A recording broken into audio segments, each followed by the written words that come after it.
रसिया गाया जाता है, खातिर कर ले नई गुजरिया रसिया ठाड़ो तेरे द्वार, खातिर कर ले नई गुजरिया रसिया ठाड़ो तेरे द्वार, रसिया ठाड़ो तेरे द्वार। समझ में आ रही है? हाँ या ना कछु तो बोलो। आ रही? पीछे वाले ने समझ में आवे, आगे वाले तो ऐसे ही नहीं। खातिर कर ले, खातिर मतलब अरे जैसे घर में मेहमान आता है तो उसको माला पहनाते हैं, उसको ठंडा पानी पिलाते हैं, उसको शरबत देते हैं, चाय नाश्ता कराते हैं, ये खातिर करना होता है।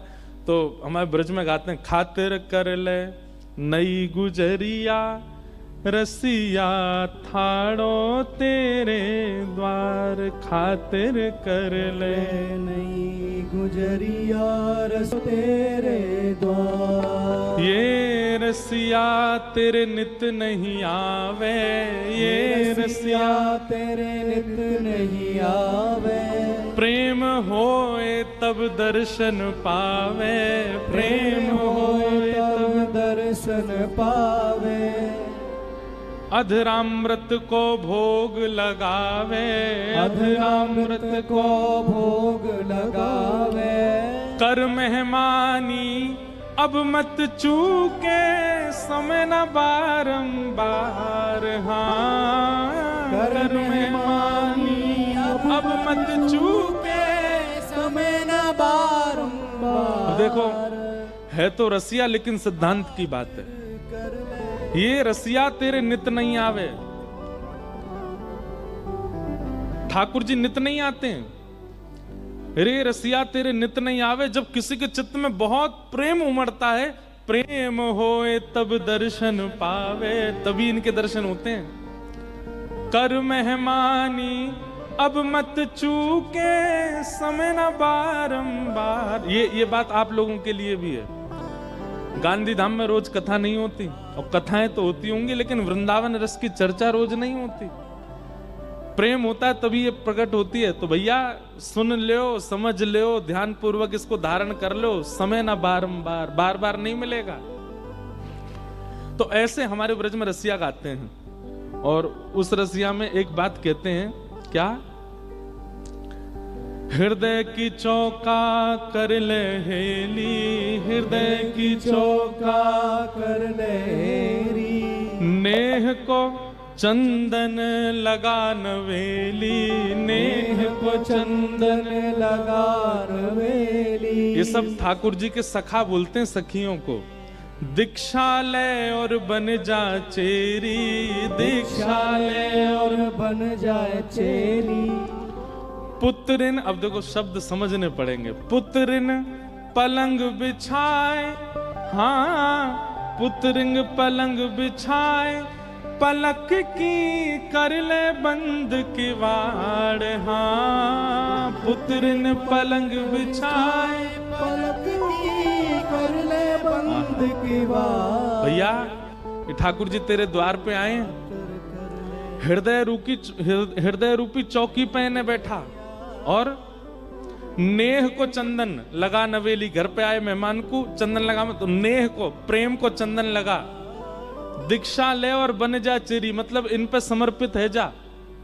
और पुत्रिन पलंग बिछाए, अपने नेत्र रूपी पलंग पे इनको लेटाए के, और अपने पलकन की किवाड़न को बंद कर ले, सदा को अपने नेत्र में न धारण कर ले।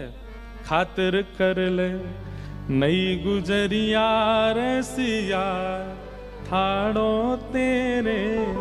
तो सुख और सारी का संवाद, मुझे पूरा तो याद नहीं है, लेकिन जितना याद है मैं सुनाऊं। तो उसमें सुख कहते हैं, हमारे कन्हैया तो अंगूर जैसे हैं, बाहर भी छिलकाना है, भीतर गुठली ना है, रस ही रस है, कहीं तो खा लो।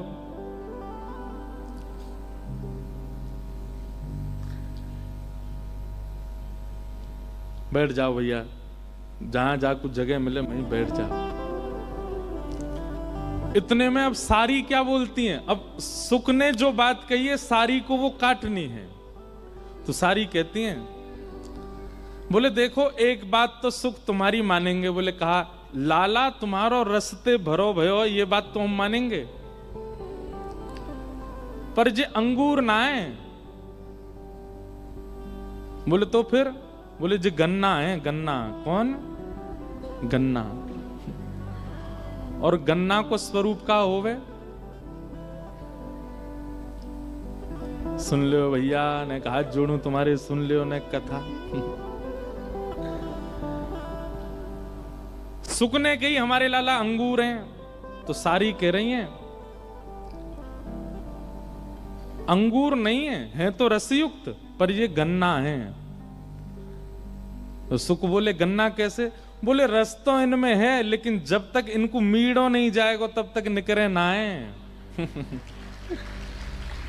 या हमारे हम सखीन के हत्ते इनको चढ़ानो पड़े, इनके कान मरोड़ने पड़े, इनकी वंशी चुरानी पड़े, कभी इनको मुकुट चुरानो पड़े, कभी इनकी पीतांबरी लेके भागनो पड़े। जब तक मीड़ोगे नहीं तब तक इनमें ते रस निकलेगो नहीं। या हमारे हमको इनको गारी सुनानी पड़े। ये है सुख सारी का संवाद। अब सुख कहेगा एक बात, सारी उस पर अपना भाव देगी। और अब इतने जैसी आपने ताली बजाई ऐसे किशोरी जी ताली बजाती, वाह वाह वाह सारी जीत गई हमारी। तो फिर ठाकुर जी कहते हैं ए सुख नाक कट रही है हमारी, कछु बोल भाई बढ़िया। तो फिर सुख कहे ए सारी तू जाने ना है, वो तो हमारो लाला बड़ो कृपालु है, हमारो लाला बड़ो भक्त वत्सल है। तुम सबन की गारी, तुम सबन की ओछी वाणी, तुम सबन की हरकत जो है कहा है काउदना अगर पूतना हमारे हाथ दिखा दिए ना। हमारे ब्रज में पूतना आई, अघासुर आयो, बकासुर आयो, कालिया नाग आयो, सबन को मार दियो लाला ने। गिरिराज पर्वत उठाई लियो हमारे लाला ने। तू जाने ना है अभी हमारे लाला के बले। जैसे ही कही कि भैया इनने पूतना मारी है, घासुर मारो, धेनुकासुर मारो, और देख पूरे ब्रज में इनको सब राजा की तरह पूजें। यदि ये नहीं होते तो हमारो ब्रज कब को नष्ट हो चुका होता।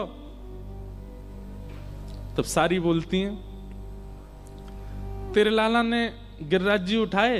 बोले हाँ। वो इकन्नी उंगली पे और इकन्नी उंगली के नख पे गिरिराज जी उठाए।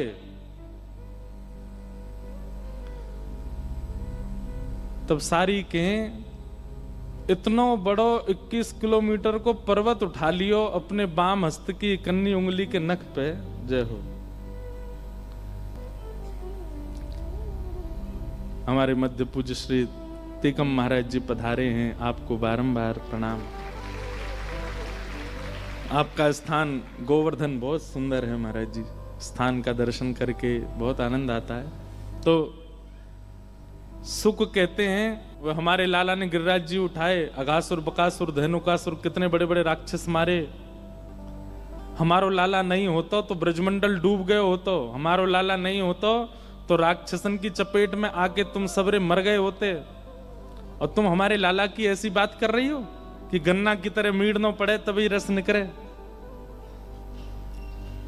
अब किशोरी जी आदि तो ताली बजाती नहीं, सुख जो है वो आपस में ताली बजाते हैं। हाँ बात तो बढ़िया है भैया, सही बात है, लाला नहीं होता तो कैसे ब्रज को रक्षा होती। तो सारी बोली तुम्हारे लाला ने गिरिराज जी उठाए? बोले हाँ वो 21 किलोमीटर लंबे और बाम हस्त की इकन्नी उंगली के नख पे उठा लिए। तब सारी बोली हाँ वही बात कह रही हूं, सुन ले मेरी, सुन ले। बोले कहा इतना बड़ा पर्वत उठा लियो, लेकिन हमारी किशोरी जी नेत्र भर के देख लें तो हल्की सी बंसी ना उठाई जाए इन पे।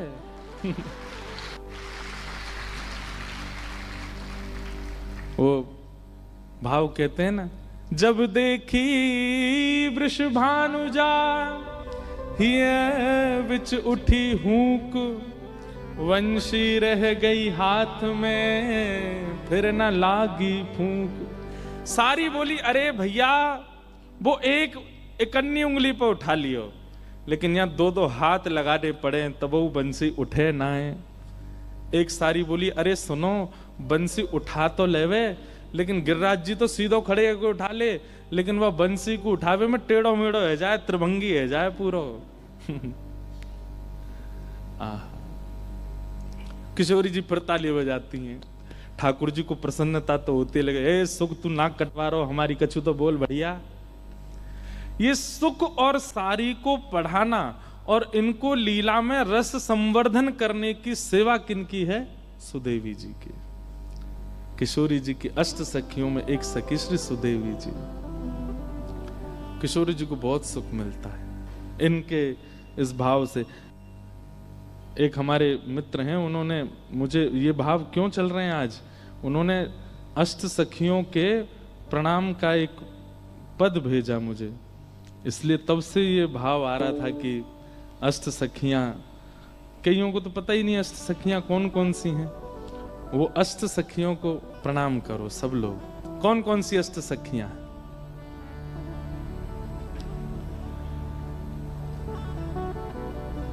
जय जय जय प्रिया अष्ट सहेली, जय जय जय प्रिया अष्ट सहेली, जय जय जय प्रिया अष्ट सहेली,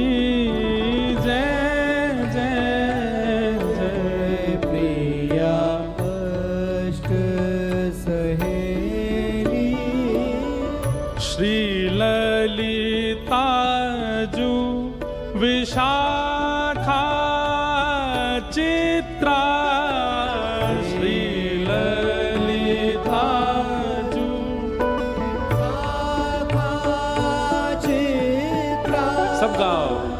श्री ललिता जू विशाखा चित्रा, श्री ललिता जू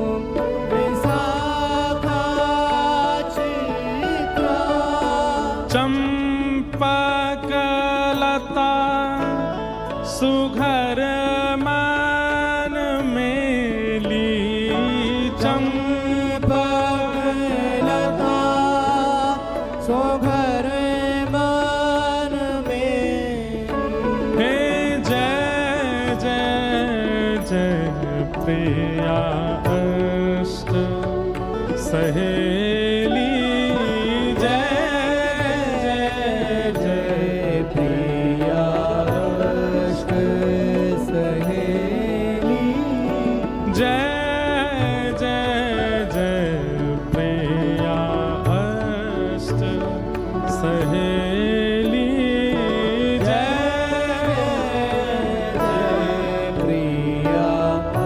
आपको एक बात बताएं, ठाकुर जी के श्रृंगार में जाने से पूर्व, भोग की सेवा में जाने से पूर्व, शयन कराने से पूर्व, जल झारी धराने से पूर्व, उत्सव प्रारंभ करने से पूर्व इन अष्ट सखियों को प्रणाम सबको करना चाहिए। जो प्रेम लक्षणा भक्ति करते हैं वो सब इस पद को याद कर लीजिए, नित्य गाया कीजिए। ये अष्ट सखियां कृपा करेंगी, वृंदावन कृपा करेगा, तभी सेवा निपुण हो सकती है। जय जय जय प्रिया अष्ट सहेली, जय जय जय प्रिया अष्ट सहेली, तुंग विद्या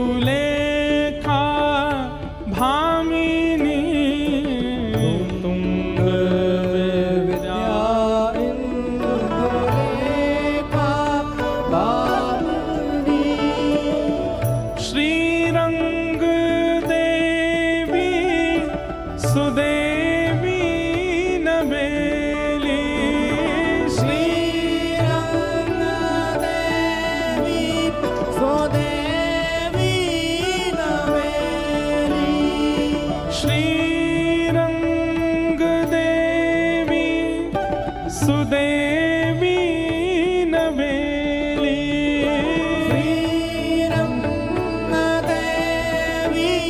सुदेवी रवेली।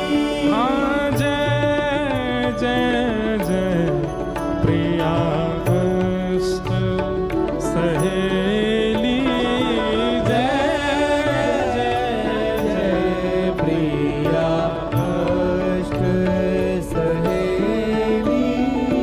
जय जय जय प्रिया अष्ट सहेली जय जय जय प्रिया अष्ट सहेली। ये 8 नहीं होती तो कभी वृंदावन की निज लीला का प्रकाश नहीं होता।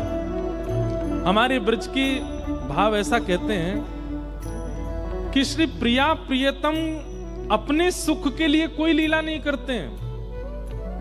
दर्पण हाथ लिए नंदनंदन किशोरी जी से पूछ रहे हैं तुम सुंदर हो कि मैं सुंदर हो बताओ। अब किशोरी जी कह रही हैं कि आप तो ऐसे हो जैसे अंधियार हो। ये सब लीला किशोरी जी ठाकुर जी एक दूसरे को सुख, वो तो सदा सुख में ही रहते हैं, वो तो सदा आनंद में रहते हैं। ये सब सुख अपनी सखियों को देने के लिए ठाकुर जी लीला करते हैं। अगर अष्ट सखियां नहीं होती तो वृंदावन रस प्रकट नहीं हो पाता। कौन कौन सी हैं? ललिता जी, विशाखा जी, चित्रा जी, चंपकलता जी, तुंग विद्या, इंदुलेखा, रंग देवी और सुदेवी। ये अष्ट सखियां। और ये सब कहां प्रकट हुई हैं? किशोरी जी के और श्री ठाकुर जी के अंग से ही इनका प्रादुर्भाव हुआ। इनकी इच्छा जो होती है ठाकुर जी वैसी लीला करते हैं।